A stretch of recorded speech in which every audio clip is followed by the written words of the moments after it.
When it comes to the beginnings of history's greatest conflicts, perhaps the murkiest is that of World War One. Unlike the Napoleonic Wars or World War II, there are not any overtly aggressive dictators dominating the scene before action took place.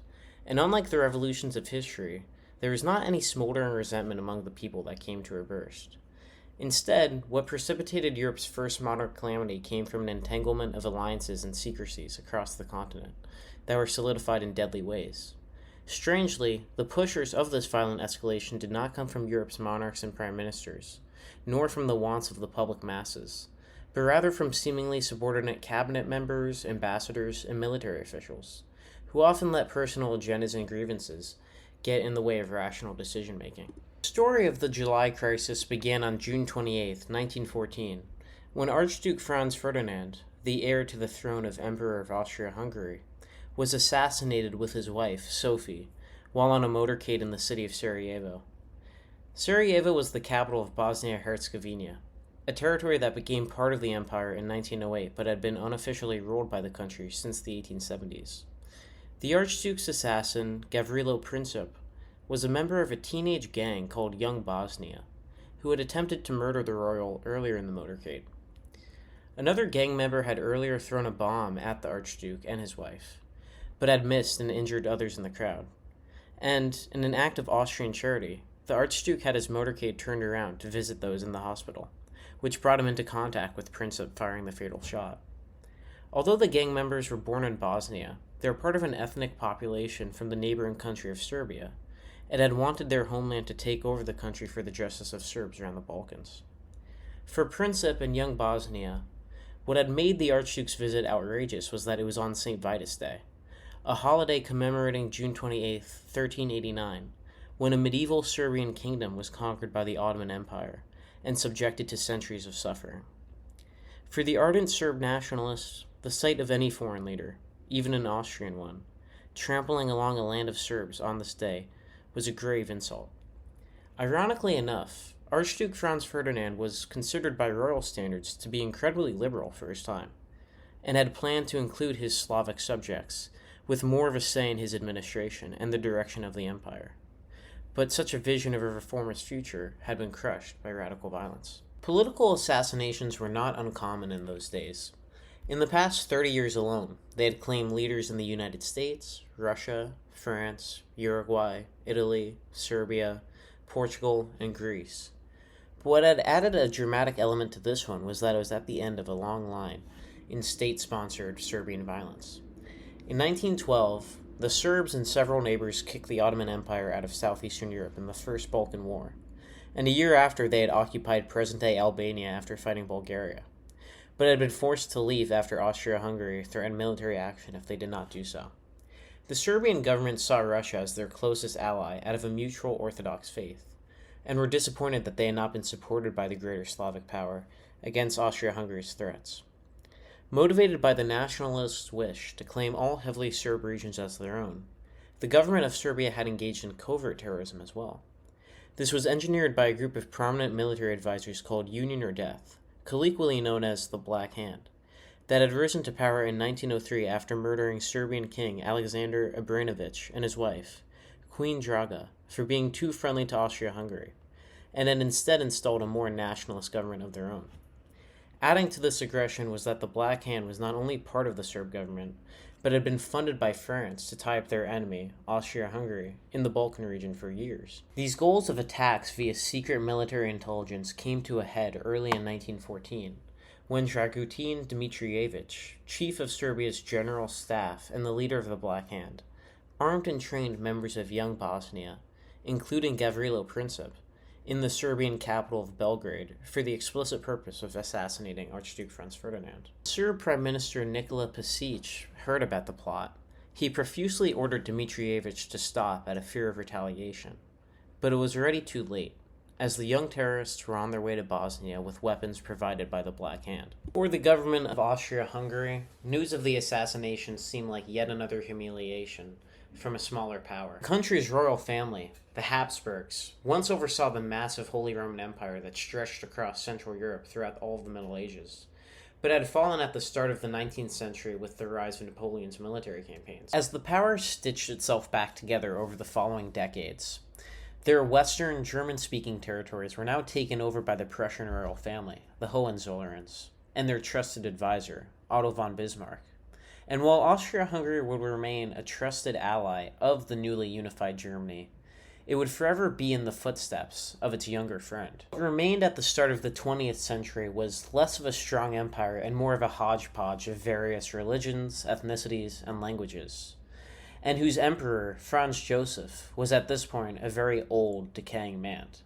And so, most administrative duties of Austria-Hungary were handed over to subordinates in Vienna and Budapest. Germany's leader, Kaiser Wilhelm II, understood that Austria-Hungary was his only ally on a European stage that was growing increasingly frightened by his strong navy, and so he gave officials in Vienna a blank check of support behind whatever action they would choose to take against Serbia. Two men in Austria-Hungary's government, Chief of the General Staff Konrad von Holzendorf and Foreign Minister Leopold von Berchtold, knew that the current state of their military was weak, and felt that definitive action against Serbia could restore its former glory.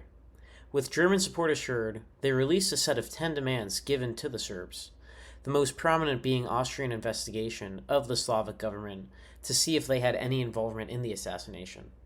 They purposely released these demands nearly a month after the actual assassination took place, however, on July 23rd, since it coincided with the end of French President Raymond Poincaré's visit to Russia, and they did not want to stir any unrest in either of the two powers. Since he knew that his cabinet would be implicated in the plot, Nicola Pasic rejected the most important demand of Austrian investigation 2 days later, on July 25th, and so both countries began mobilizing their forces in preparation for war. As his staff arranged him to sign orders of mobilization, Emperor Franz Joseph did so while trembling, afraid of the consequences that could arise. Since Germany issued their blank check of support no matter what, Vienna did not feel the need to let Berlin know of their actions.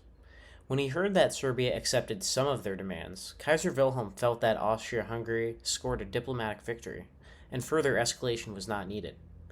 The mobilization and plans of war between the two countries were kept hidden from the Kaiser by his own government, most notably by Chancellor Theobald von Bethmann-Hollweg and State Secretary Gottlieb von Jagow, since they felt they could mediate it themselves. As tensions in the Balkans flared up, the imperial government of Russia understood that, in recent years, it had let its ally, Serbia, who was an important part of its sphere of influence, down. Mixed in with the need to protect its smaller ally was the fear that, by Austria-Hungary aggressing itself in the Russian sphere of influence, Germany was using the power as a puppet to exert their own aggression over Russia. In line with this belief, Foreign Minister Sergei Zazanov advised Tsar Nicholas to secretly mobilize on his borders with Austria-Hungary and Germany, despite the ruler's reservations of even flirting with war.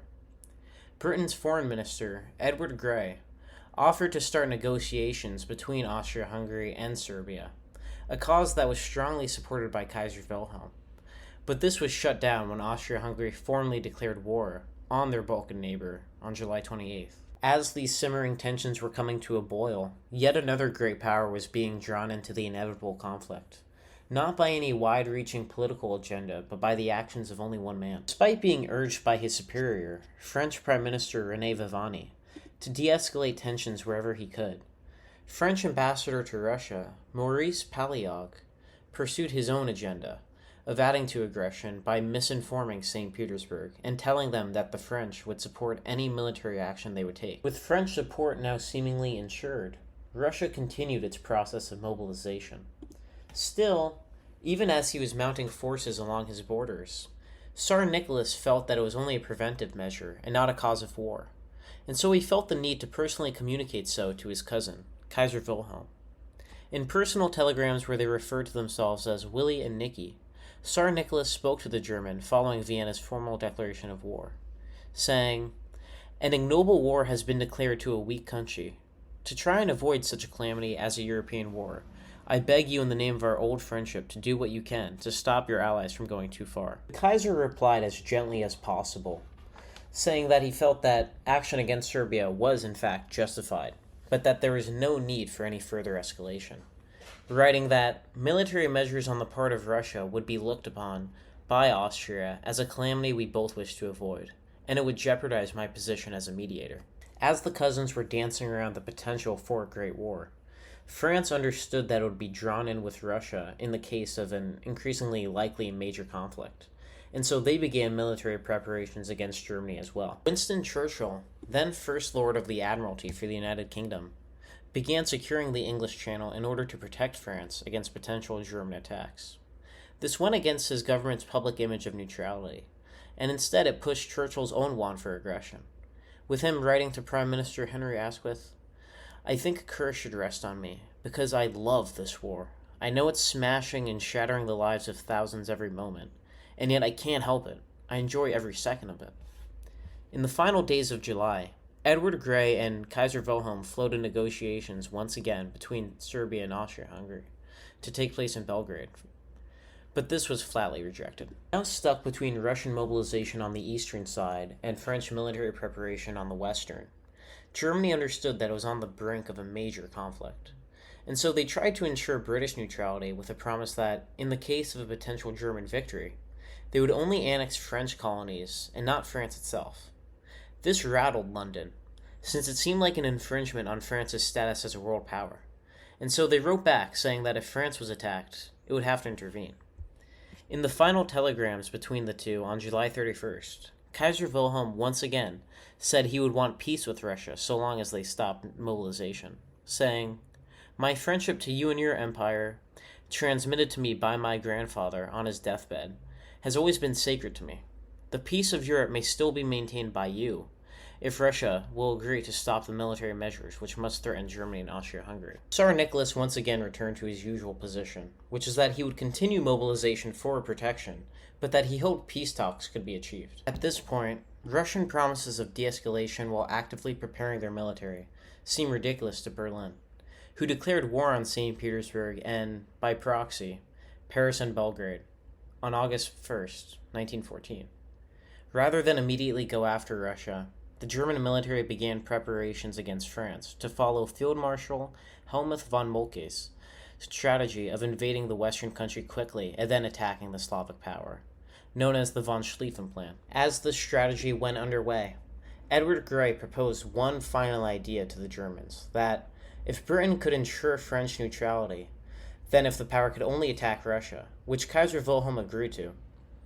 Soon after, Grey came back, saying that France was committed to an alliance with Russia and would be waging war against Germany, and said that if Germany were to invade neutral Belgium, then the British would have to join the French and Russians against the Germans as well. Germany would have to invade Belgium to attack France, a country it was now at war with. The dynamics of the Great War were now set in stone. The British, the French, the Russians, and the Serbs all on one side, and Germany and Austria-Hungary on the other. It was then that the intricacies of the July crisis ended on a rather fitting anecdote, when Frederick Portalis, the German ambassador to Russia, had to deliver a formal declaration of war to Foreign Minister Zazanov in St. Petersburg on August 1st. As the Russian insisted that his mobilization did not necessarily mean military escalation, and as the German countered that it, in fact, did, both men broke down crying into each other's arms. The hysterical sobs of the two men were entirely called for. Over the next 4 long years, Europe would prove to itself that, despite all its leaps and bounds in technology, all that such advances were good for was industrializing primitive levels of violence, in a countless number of stalemates that produced nothing of value for either side. The sheer bloodshed of World War I is hard to understate. Russians would be encircled and slaughtered en masse by German artillery at the Battle of Tannenberg. Soldiers from Austria-Hungary would frequently freeze to death due to a criminal lack of supplies by their own army. The French would poison themselves with their own phosphorus gas too many times to count. British mental institutions found themselves overrun with soldiers claiming that they suffer from shell shock and exhibiting signs of hysteria. The Germans would detonate armies of their own men by accidentally setting ammunitions ablaze at Verdun. And, eventually, the long-dying Ottoman Empire would be drawn into the conflict as well, being forced to bleed its own men and legacy dry at campaigns like that in Gallipoli. Indeed, it was only appropriate that Europe's first modern calamity, which would launch it into a spiritual wasteland, as poet T.S. Eliot would soon write, began in the most modern way, not by wanton aggression, but rather by mundane errors and managerial mistakes that had the potential of spiraling an entire continent down, perhaps forcefully, perhaps catastrophically, into the stages of late modernity.